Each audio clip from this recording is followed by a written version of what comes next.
الله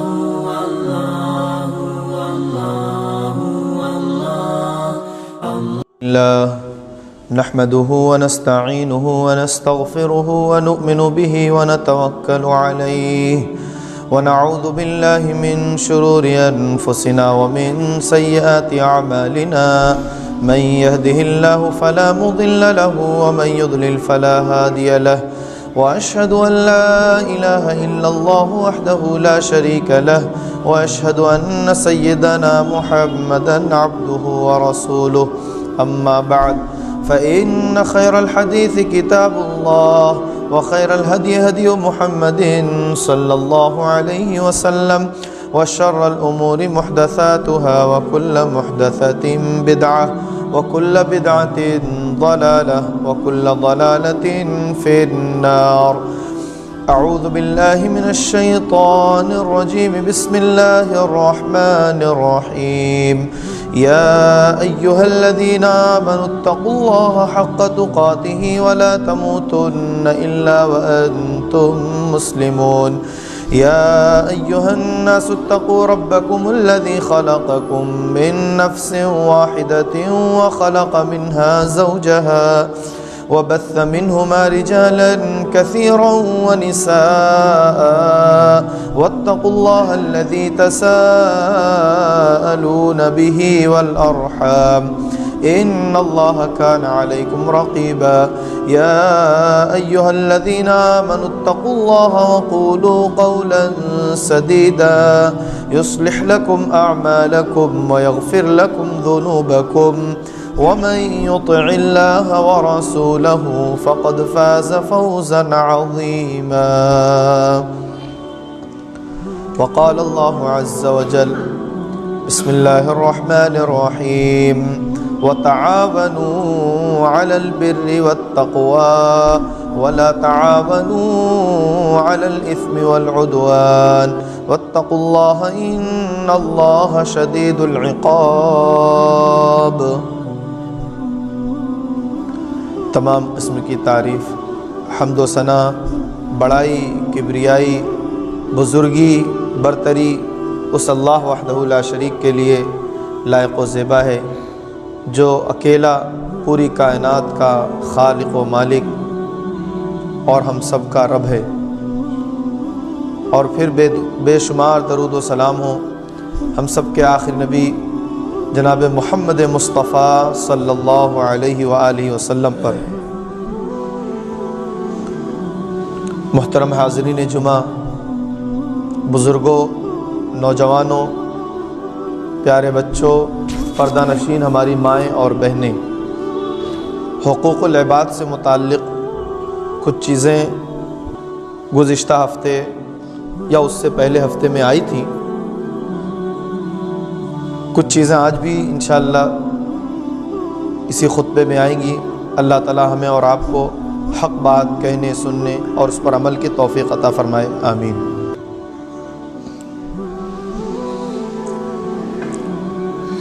یہ دور، جس دور سے ہمارا اور آپ کا گزر ہو رہا ہے، ہم یہ دیکھتے ہیں کہ ہر شخص صرف اور صرف اپنی اور اپنے اہل و عیال میں بھی بہت مخصوص لوگ، بس بیوی اور بچے تک آدمی محدود ہو کر کے رہ جا رہا ہے.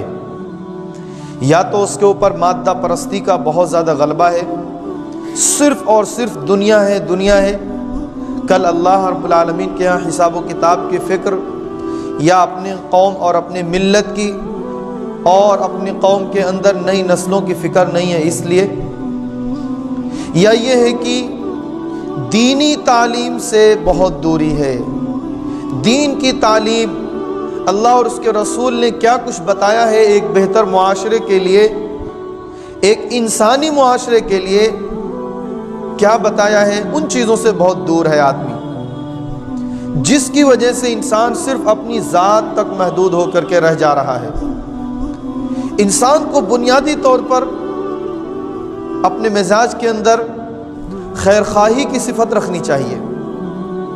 ایک دوسرے کے لیے ہم خیر خواہ رہیں.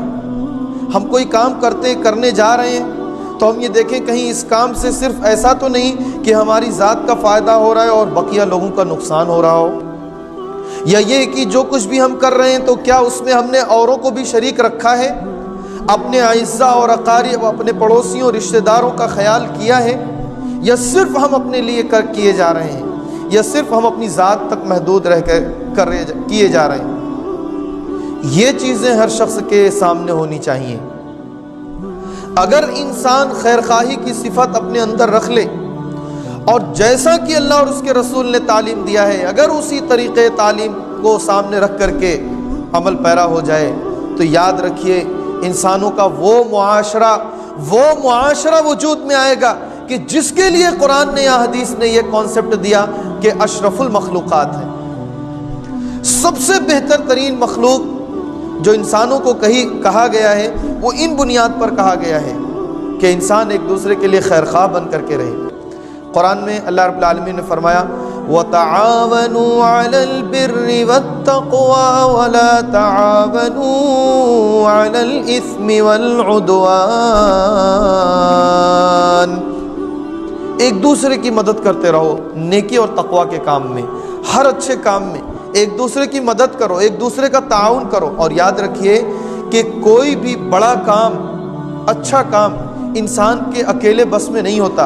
ہاں اللہ رب العالمین جس کو چاہے یہ صلاحیت دے، لیکن ایک دوسرے کی مدد اور ایک دوسرے کے تعاون سے جو کام ہوتا ہے وہ نمبر 1 بڑا ہوتا ہے اور نمبر 2 پائیدار ہوتا ہے، ہمیشگی والا ہوتا ہے، دیر تک والا ہوتا ہے۔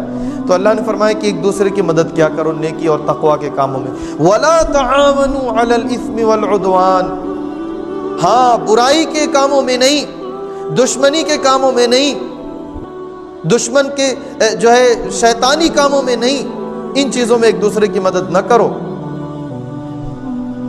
اور کئی ایک حدیثیں اس طریقے کی مل جاتی ہیں ہمیں کہ آپس میں مل جل کر کے کس طریقے پر رہنا چاہیے، کیسے خیر خواہی کا جذبہ رکھنا چاہیے۔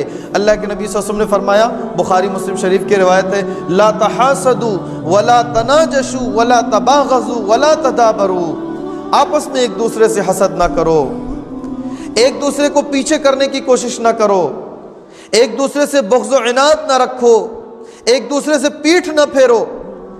جو بھی چیزیں انسان کے لیے دوریوں کا سبب بنتی ہیں ان ساری چیزوں سے روکا گیا۔ اور پھر اس کے بعد آگے آپ نے فرمایا وَكُونُوا عِبَادَ اللَّهِ إِخْوَانًا، آپس میں ایک دوسرے کے بھائی بھائی بن کر کے رہو، اللہ کے بندے بن کر کے رہو، لگے کہ تم انسان ہو، لگے کہ اللہ نے تمہیں اشرف المخلوقات بنا کر کے بھیجا ہے، ایسا طرز زندگی اختیار کرو۔ اور ایک اور روایت ہے مسلم شریف کی، اللہ کے نبی صلی اللہ علیہ وآلہ وسلم نے فرمایا، راوی ہیں حضرت ابو ہریرہ رضی اللہ تعالی عنہ، من نفس عن کربۃ من کرب دنیا نفس اللہ عنہ کربۃ من کرب یوم القیامہ، جو شخص کسی کی پریشانی اور تکلیف کو دنیا کے اندر دور کرتا ہے تو اللہ تعالیٰ بروز آخرت اس کی کسی تکلیف کو دور کرتا ہے۔ ومن یسر علی معسر یسر اللہ علیہ فی الدنیا والآخرہ، کسی پریشان حال اور تنگ دست کے لیے جو آسانی کر دے تو پھر اللہ رب العالمین اس کے لیے دنیا میں بھی اور آخرت میں بھی اس کی سختیوں میں اللہ تعالیٰ آسانی کر دیتا ہے۔ ہم اگر کسی کو قرض کے ساتھ لین دین کرتے ہیں، یقیناً پچھلے ہفتے ہم نے اس پر بڑی سختی کے ساتھ جو احادیث آئی ہیں اس کے بارے میں بتایا تھا۔ ہاں یہ ضروری ہے کہ ہم کسی سے قرض لیں تو اس کی ادائیگی کی پوری ذمہ داری رکھیں، اور قرض لینے والے کی بھی بڑی ذمہ داری ہے کہ وہ اپنی یہ سوچ اور فکر رکھے۔ اب بڑی سخت وعید اللہ کے نبی صلی اللہ علیہ وسلم نے ایسے شخص کے لیے سنائی ہے کہ قرض لے کر کے ادا نہ کرے۔ لیکن اس کے ساتھ ساتھ سکے کا ایک دوسرا پہلو یہ بھی ہے کہ کوئی پریشان ہے، آپ دیکھتے ہیں کہ آپ سے قرض لیا ہے، اب وہ اس قدر پریشانی میں ہے کہ وہ آپ کے قرض کی ادائیگی نہیں کر پا رہا ہے، تھوڑی سی اور مہلت دے دیجئے۔ لیکن اس مہلت سے اس کو یہ نہ پیغام ملے کہ اب وہ ختم ہو گیا معاملہ، آپ اس کے تعلق سے فکر رکھیے لیکن اس کے لیے آسانیاں کیجئے، یہ ہے اصل میں خیر خواہی۔ اور اگر کوئی اسی طریقے سے کرتا جا رہا ہے، ان کی ٹوپی ان کے سر، ان کی ٹوپی ان کے سر، اور کبھی ان سے لینا اور اس طریقے کی چیزیں ہو رہی ہیں، یہ بہت عام الفاظ ہیں اس لیے تاکہ لوگ بہت آسانی سے سمجھ سکیں۔ جب اس طریقے کی چیزیں آئیں تو ان کے لیے وہ سخت وعید ہے جو اللہ کے نبی صلی اللہ علیہ وسلم نے بتائی ہے کہ ایسے شخص کے اوپر سختیاں کرنی چاہیے، ان سے زبردستی لینی چاہیے۔ کیوں؟ اس لیے کہ اب وہ ظالم ٹھہرا، کسی پریشان حال کے ساتھ اس نے کیا کیا ظلم کیا ہے۔ تو اللہ کے نبی صلی اللہ علیہ وسلم نے فرمایا کہ خیر خواہی تمہاری یوں ہو کہ تم کسی پریشان حال کے لیے پریشانی کے دور کرنے کا سبب بنو۔ اور پھر آگے آپ نے فرمایا واللہ فی عون العبد ما کان العبد فی عون اخیہ۔ یہ اصل میں خلاصہ ہے کہ اللہ اس بندے کی مدد میں اس وقت تک رہتا ہے جب تک وہ بندہ کسی بندے کی مدد میں رہتا ہے۔ کیسی اللہ رب العالمین کی طرف سے ایک بہت بڑا یہ انعام ہے۔ آپ اگر کسی کی مدد کرتے ہیں تو ایسا نہیں ہے کہ وہ مدد رائگاں ہو گئی، ضائع ہو گئی۔ اللہ رب العالمین کی طرف سے ایک مددگار آپ کے لیے ہوگا، اور اللہ کی طرف سے جس کو مدد حاصل ہو جائے پھر کیا ہی خوب بات ہے۔ اللہم لا مانع لما اعطیت، جب اللہ جس کو چاہے نوازنا چاہے تو اسے کوئی روک نہیں سکتا۔ اللہ رب العالمین کی وہ مدد ہے جو آ کر کے آپ تک پہنچ کر کے ہی رہے گی، کوئی بیچ میں رکاوٹ نہیں پیدا کر سکتا۔ اللہ کے نبی صلی اللہ علیہ وسلم نے فرمایا، بخاری مسلم کی یہ بھی روایت ہے، لا یؤمن احدکم حتی یحب لاخیہ ما یحب لنفسہ، تم میں سے کوئی بھی شخص اس وقت تک مومن نہیں ہو سکتا یہاں تک کہ وہ اپنے بھائی کے لیے وہ چیز پسند کرے جو اپنے لیے پسند کرتا ہے۔ بہت مشکل کام ہے نا، یہ بہت مشکل کام ہے۔ ہم جو کھاتے ہیں وہ اپنے اور لوگوں کو کھلانے کے لیے سوچیں، جس طرز کا ہم پہنتے ہیں وہ اوروں کے لیے بھی سوچیں۔ بہت مشکل کام ہے، بہت مشکل کام ہے، لیکن تقویٰ کا سب سے اعلیٰ معیار ہے یہ جن کو موقع ملا تھا انہوں نے کیا اور کر کے دکھایا ہے۔ یہ ایسا نہیں ہے کہ نہیں ہو سکتا، یہ وہ اعمال نہیں ہے کہ بس حدیثوں میں کہہ دیا گیا اور ہو گیا، اس پر کوئی عمل نہیں کیا، بس زبانی طور پر ہے۔ جیسا کہ ہمارا اور آپ کا معاملہ چل رہا ہے ابھی، کیا ہے ہمارا معاملہ؟ ہم نے سنا بہت اچھا بیان تھا، بہت اچھے موضوع پہ تھا، بس ہو گیا، بہت اچھا بیان تھا، بہت اچھے موضوع پہ تھا، مزہ آ گیا، یہی چیزیں ہیں بس۔ ہماری کیا کیا اصلاح ہوئی ہمیں یہ سوچنا ہے، ہماری کن کن کمیوں اور کوتاہیوں پر ہمیں نظر ڈالنے کا موقع مل رہا ہے، کہاں کہاں ہم سے غلطیاں ہو رہی تھیں، کہاں کہاں ہم اللہ اور اس کے رسول کی تعلیمات سے دور تھے۔ آج ہمیں خطبے میں یہ ملا، آج ہمیں پروگرام میں یہ ملا، آج ہمیں فلاں کے بیان میں یہ ملا، قرآن کے درس سے، حدیث کے درس سے ہم نے یہ سنا آج نماز میں۔ یہ ہماری سوچ اور فکر ہونی چاہیے۔ تو ہمارا معاملہ کیا ہے کہ ہم یہ سمجھتے ہیں کہ ٹھیک ہے، احادیث کے اندر بیان کیا گیا اسلام کی خوبیاں ہونی چاہیے۔ اسلام کی خوبیاں مسلمان جب کر کے دکھاتے ہیں، بتاتے ہیں، تب وہ اصل میں لوگوں کے لیے اسوہ اور نمونہ کی چیز ہوتی ہے۔ کتابوں میں لکھا ہوا تو سب کے ہاں موجود ہو سکتا ہے، سب کے ہاں مل سکتا ہے، آدمی ان کا نقل کر کے بھی ایک سیٹ کر سکتا ہے، لیکن بات عمل کی ہوتی ہے۔ لا یؤمن احدکم حتی یحب لاخیہ ما یحب لنفسہ، تم میں کوئی شخص اس وقت تک مومن نہیں ہو سکتا جب تک وہ اپنے لیے جو چیز پسند کرتا ہے وہ اپنے بھائی کے لیے کیوں نہ پسند کرے۔ صحابہ کرام نے یہ کر کے دکھایا ہے۔ مکہ سے آنے والے پیار و مددگار صحابہ کرام، مہاجرین، جن کے پاس کوئی چیز نہیں سوائے اپنے جسم کی ستر پوشی کے، اپنے جسم کے اعضاء ڈھانکنے کے کوئی اور چیز نہیں ہے، اور ان کے لیے انہوں نے کیا تعاون پیش کیا ہے اس حدیث کی روشنی میں دیکھیے۔ کل جائیداد کا آدھا حصہ ہے یہ، آپ کا یہ ہے اور میرا یہ ہے، آپ جو چاہو لے لو، ساری چیزوں کو تقسیم کر دیا۔ لا یؤمن احدکم حتی یحب لاخیہ، گھر میں آتے ہیں، صاحب یہ رسول کیا بات ہے، کچھ کھانے پینے کی چیزیں ہیں۔ اللہ کے نبی صلی اللہ علیہ وسلم ابھی مسجد میں بیٹھ کر کے ذکر کر رہے تھے، ایک مسافر آدمی ہے، اس کے کھانے کے لیے آپ نے آفر دیا ہے کہ کون کھلائے گا، ہے کچھ گھر میں کھانے کے لیے؟ زوجہ کہتی ہے کہ صرف اور صرف ایک مرد کا کھانا ہے جو ہمیں اور آپ کو مل کر کے کھانا تھا، اور کھانا نہیں ہے۔ ٹھیک ہے، کوئی بات نہیں، میں ان کو لے کر کے آتا ہوں، دسترخوان لگا دینا، کھانا رکھ دینا، اور 2 پلیٹ بھی رکھ دینا میرے لیے بھی اور ان کے لیے۔ جب وہ کھانے کا وقت بالکل قریب آ جائے تو چراغ بجھا دینا، وہ یہ محسوس نہ کر سکے میں اکیلا میں نہیں کھا رہا ہوں، اور وہ کم از کم پیٹ بھر کے کھا لیں۔ یہ مثالیں ہیں لا یؤمن احدکم حتی یحب لاخیہ ما یحب لنفسہ۔ تقویٰ کی اس اعلیٰ معیار پر کون آتا ہے؟ جو ہم نے کھایا ہے وہ ہم اوروں کو بھی کھلانے کی خواہش رکھیں، جو ہم پہنتے ہیں وہ اوروں کو بھی پہنانے کی کوشش کریں۔ کپڑا پرانا ہو گیا ہے، کسی غریب کو دے دو، کھانا بہت زیادہ بچ گیا ہے، دوسرے ٹائم بھی نہیں ہو پائے گا، دے دو، ادھر کا ادھر کر دو۔ ہاں یہ ساری چیزیں ضرور ہیں، ضائع نہیں ہونی چاہیے، لیکن کبھی اس وقت کا بھی کھانا دو جس وقت آپ نے اپنے لیے بنایا، اس وقت بھی دو کہ آپ کے ساتھ وہ کھا لے۔ لا یؤمن احدکم حتی یحب لاخیہ ما یحب لنفسہ الدین النصیحہ۔ مسلم شریف کی روایت ہے، راوی حضرت تمیم داری رضی اللہ تعالیٰ عنہ ہے۔ الدین النصیحہ، اللہ کے نبی صلی اللہ علیہ وسلم نے فرمایا کہ دین کل کا کل خیر خواہی کا نام ہے۔ دین اسلام کیا ہے؟ خیر خواہی کا نام ہے۔ دین کا تعارف اگر کسی سے کرانا ہو، کوئی پوچھے یہ دین اسلام کیا چیز ہے، تو بس یہ حدیث پڑھ کے سنا دیجئے، کیا ہے؟ الدین النصیحہ، دین خیر خواہی کا نام ہے۔ صرف 5 وقت کی نماز، رمضان کے روزے رکھ لینا، طاقت کے مطابق حج کر لینا، انہی چند اعمال کا نام دین نہیں ہے۔ دین زندگی کے ہر شعبے میں گفتگو کرتا ہے، اور پورا کا پورا دین خیر خواہی کی تعلیم دیتا ہے۔ قلنا لمن یا رسول اللہ، ہم نے کہا یا رسول اللہ کس کے لیے خیر خواہی؟ آپ نے فرمایا للہ ولکتابہ ولرسولہ ولأئمۃ المسلمین ولعامتہم، اللہ کے لیے، اس کی کتاب قرآن پاک کے لیے، اس کے رسول کے لیے، اور تمام ذمہ داران مسلمان ذمہ داران کے لیے، جو امیر وقت ہو، جو حکام وقت ہوں، ولعامتہم، اور تمام تر لوگوں کے لیے ہے۔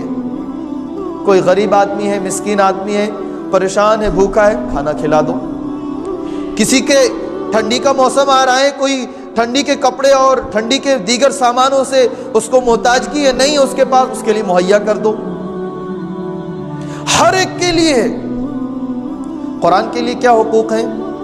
جی اس کی تعظیم کیجئے، اس میں جو کچھ بھی ہمارے لیے احکامات بیان کیے گئے اس کو سمجھیے، پڑھیے، اور دوسروں تک پہنچانے کا حوصلہ رکھیے، کوشش کیجئے۔ یہ ہے اصل میں خیر خواہی۔ افسوس صد افسوس کہ خیر خواہی کے نام پر ہم نے چند چیزوں کو اختیار کر کے، اور ایک عام پیمانے کی جو عام طور پر چیزیں ہونی چاہیے، اس کو بہت زیادہ ترک کر رکھا ہے۔ کسی سے مشورہ طلب کرنا ہے، کوئی مشورہ طلب کر رہا ہے، آپ اس کو اچھا مشورہ دیجئے، ادھر ادھر کی چیزیں بھٹکنے والی نہیں۔ آپ کو علم ہے تو بتائیے، نہیں علم ہے تو نہیں۔ کوئی راستہ پوچھ رہا ہے، اس کو راستہ آپ کو معلوم ہے تو بتا دیجئے، مسافر آدمی ہے، ورنہ نہیں، اس کو پتہ لگائیے، یہ بیچارہ مسافر آدمی ہے، مجھے نہیں معلوم ہے، میں کسی اور کے ذریعے سے پتہ لگا لوں۔ عام راستوں میں چل رہے ہیں، گندگیاں پڑی ہوئی ہیں، کانٹے دار چیزیں ہیں، اور نہ جانے تکلیف کی کیا کیا چیزیں موجود ہیں، اس کو ہٹانے کی کوشش کر لیں۔ پڑوسی ہے، ہمارے گھر میں کچھ پانی رس رہا ہے، اس کو تکلیف ہو رہی ہے، ہمارے نیچے ہے، بغل میں ہے، اس کو تکلیف ہو رہی ہے، اس کے گھر میں پانی ٹپک رہا ہے، اس کے بارے میں بھی سوچ لیجئے۔ کوڑا ہم اپنے گھر کے دروازے سے نکال کر کسی اور کے دروازے پہ خاموشی کے ساتھ ڈال دیں، یہ خیر خواہی ہے۔ اللہ کے نبی صلی اللہ علیہ وآلہ وسلم کے چچا عباس رضی اللہ تعالیٰ عنہ، ان کے گھر کا پانی حرم کے اندر پرنالہ آ رہا تھا جب بارش ہوتی تھی، اور اللہ کے نبی صلی اللہ علیہ وسلم نے اس بات کی اجازت دی۔ وقتی طور پہ تھا، تکلیف تھی، پریشانی تھی۔ کہنے کا مطلب یہ ہے کہ ہم اور آپ کتنی دوری پر جا چکے ہیں خیر خواہی چیز سے۔ آج ہمیں اور آپ کو ان چیزوں کے تعلق سے بہت زیادہ غور و فکر کرنے کی ضرورت ہے۔ کسی بھی قسم کی تکلیف ہو، یہ خلاصے کی بات ہے، کسی بھی قسم کی تکلیف ہو، پریشانی ہو، مصیبت ہو، ہم اس تکلیف اور پریشانی کو اپنی پریشانی سمجھیں۔ پریشانی کسی کی بھی ہے، اس پریشانی کو جب تک آپ اپنی پریشانی نہیں سمجھیں گے، جب تک اس کے بارے میں نہیں سوچ سکتے۔ میرے بھائیوں، یہ چیز ہمیں اور آپ کو ایک حدیث کی روشنی میں سمجھ میں آ سکے گی، المسلم اخو المسلم من سلم المسلمون من لسانہ ویدہ۔ ایک مسلمان دوسرے مسلمان کا بھائی ہے، اور جس شخص کے مسلمان وہ ہیں کہ جس کے ہاتھ اور اس کی زبان سے دوسرے لوگ محفوظ رہ سکیں، وہ اصل میں مسلمان ہے۔ تو ہم بحیثیت مسلمان صرف زبانی طور پر نہیں، ہمارے عمل سے اس کا اظہار ہونا چاہیے، تب جا کر کے بات بننی ہے۔ اللہ رب العالمین سے دعا ہے بار الہ ہمیں کتاب و سنت کی صحیح سمجھ عمل کی توفیق عطا فرما۔ اے اللہ جو بیمار ہیں ان کی بیماریوں میں شفا عطا فرما۔ اے اللہ جو قرض میں مبتلا ہیں انہیں قرض کی ادائیگی کے اسباب عطا فرما، اے اللہ ہمیں حرام رزق سے بچا لے، یا اللہ ہمیں حلال رزق عطا فرما، ہمارے رزق میں خیر و برکت عطا فرما، یا اللہ جو ہمارے اوپر ذمہ داریاں ہیں دین سے متعلق اور سماج اور معاشرے اور قوم و ملت سے متعلق، یا اللہ ہمیں ان ذمہ داریوں کو کما حق کہو جیسا کہ اس کا حق ہے ادا کرنے کی توفیق عطا فرما، یا اللہ پوری دنیا میں امن و امان قائم فرما دے، یا اللہ ہمارے ملک میں خوشحالی اور ہر طرح سے امن و سکون کا ماحول پیدا فرما دے، یا اللہ ہمارا خاتمہ ایمان پر ہو، اسلام پر ہو، کلمہ حق لا الہ الا اللہ محمد الرسول اللہ ہمارے دل و زبان سے جاری ہو، آمین وآخر دعوانا الحمدللہ رب العالمین۔ بارک اللہ لنا ولکم فی القرآن العظیم ونفعنا وإیاکم بالآیات والذکر الحکیم، انہ تعالی جواد کریم ملک بر رؤوف رحیم۔